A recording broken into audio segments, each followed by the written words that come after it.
Hi everybody, it's Alexa here from Once Upon a Chapter, and I am here for my February to be read pile. So I did really horrible in January, and for some reason I just could not get through a lot of books in January. I think I ended up reading 4 books, but one of them was like finishing the second half of Allegiant, and the other one was like finishing the second half of the third Percy Jackson book. And then I read 2 full books, but one of them was really short and it was like an anthology thing, and the other one was just like one full-length novel. So I didn't make it through very many books in January, but I seem to start a lot of books, so now I have a lot of books to finish. So hopefully I'll be reading a lot more here in February, even though it is a shorter month. First up, I have to finish Venom, which is the 3rd book in the Elemental Assassin series. I really have been enjoying this series, which has kind of led me to be reading them back to back to back, because Web of Lies was like the only full-length novel that I actually finished in January. So Venom, I am about that far into it, so I only have like 100 pages left of that one, so hopefully it'll go really fast, and I'm really enjoying it, and I just got to the part where like everything is gonna happen, so I'm really excited to read that.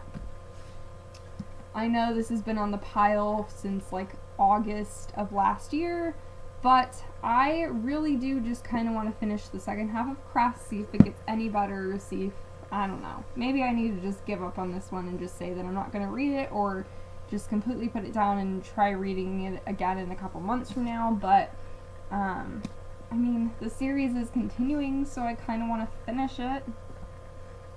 Next up, I have been talking about this book a lot over the past couple months as well.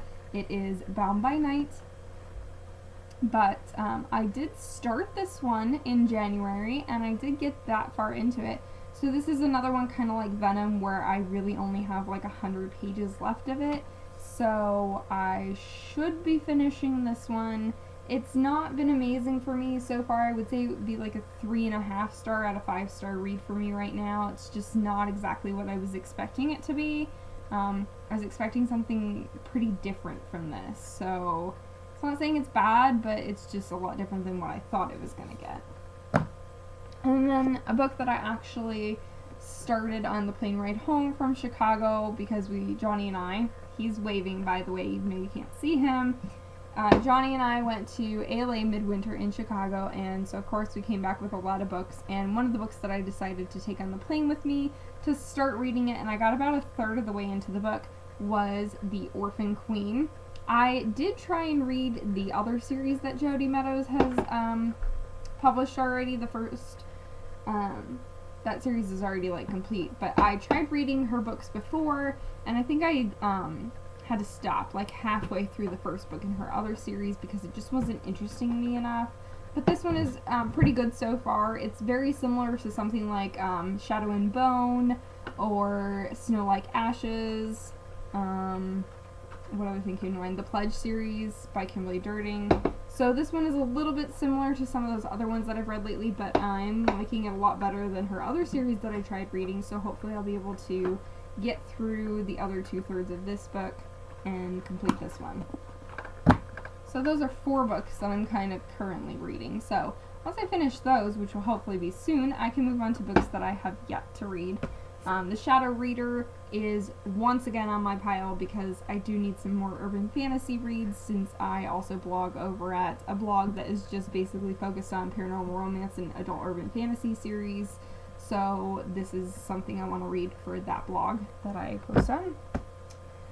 Because I kind of am feeling a little bit overloaded on paranormal and urban fantasy type of things, I do want to try and kind of slide in some contemporary reads in there as well. One of the books that we got at ALA is called Dating Down. This one is publishing in April of 2015. The light's being really weird, you can't really see the covers very well. Sorry about that. This one, I actually picked this one up from Flux because it is a verse novel, and I always really highly enjoy verse novels, and they tend to go really quickly. So this one is not even 300 pages, and it is like a verse novel, so hopefully it'll just fly by and I'll really enjoy it. Another kind of shorter contemporary read that I really want to get to, which is also right under 300 pages, is On the Fence I absolutely love this author. I actually picked up her newest book, The Fill-In Boyfriend, while I was at ALA, and it reminded me that I had yet to read this book. So if I read this book and then I also read the book I just got from ALA, which doesn't publish till like May of 2015, I will have read every single book that this author has written because I really love her stuff. So again, just hoping this one is just a nice kind of quick contemporary read to break up some of the paranormal stuff. The rest of these books are also from the January, the rest of these are January to be read books that I just didn't get to, but another contemporary adult romance that I'm hoping to get to kind of, again, break up the paranormal worlds that I've been living in is, once again, Sylvia Day's Captivated by You, which is a Crossfire novel. This is the 4th book in that series.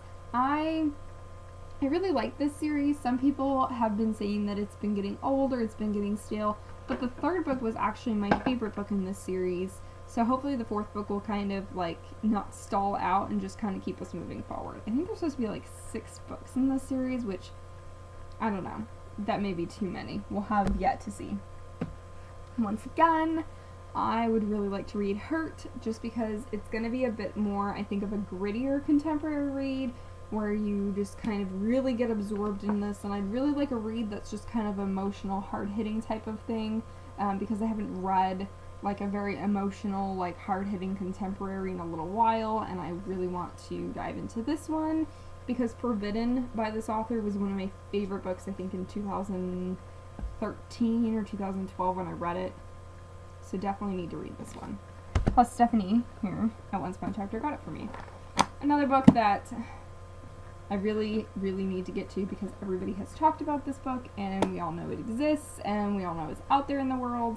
And I tried reading this book once and I got like 200 pages into it, but at the time I had too many tour books to read and it got pushed aside, and now I don't really remember exactly what all happened, like the little intricacies of the beginning of the plotline. I remember the main details, but I don't remember all those little tiny pieces, and I feel that the tiny pieces in this series are kind of what makes this series be what it is, so I really want to go back and reread from the beginning to remember all those little things. And it is Throne of Glass, which again is like, you know, fantasy, urban fantasy, which would be a good book to talk about on the other blog, because I think Stephanie has plans to kind of read this soon and do a review on Once Upon a Chapter here. So if I do a review at the other blog that I blog at, it'll just kind of balance things out here without us reviewing the same book 5 times, you know. So yeah, that's kind of an ambitious pile once again, but I only have 100 pages left of Venom. I only have 100 pages left of Bound by Night. I'm already a third of the way into Orphan Queen, and I'm halfway through Cress, so there's only like 200 pages left of Cress. And I have a verse book picked out. I have another book that's only like 290 pages picked out. Shadow Reader is also under 300 pages, so a couple shorter reads or verse reads, and then just kind of finishing up some other books that I started in January, I think is my big push here in February. So that is it for me. That's what I'm trying to read. We'll see if I actually make that happen this month or not. Let me know what you guys are reading, if you've read any of these books and you want me to try and put them at the top of the February to be read pile. Let me know that as well. Other than that, guys, have a great day, night, whatever time zone you are in right now when you watch this, and I'll talk to you guys later. Bye!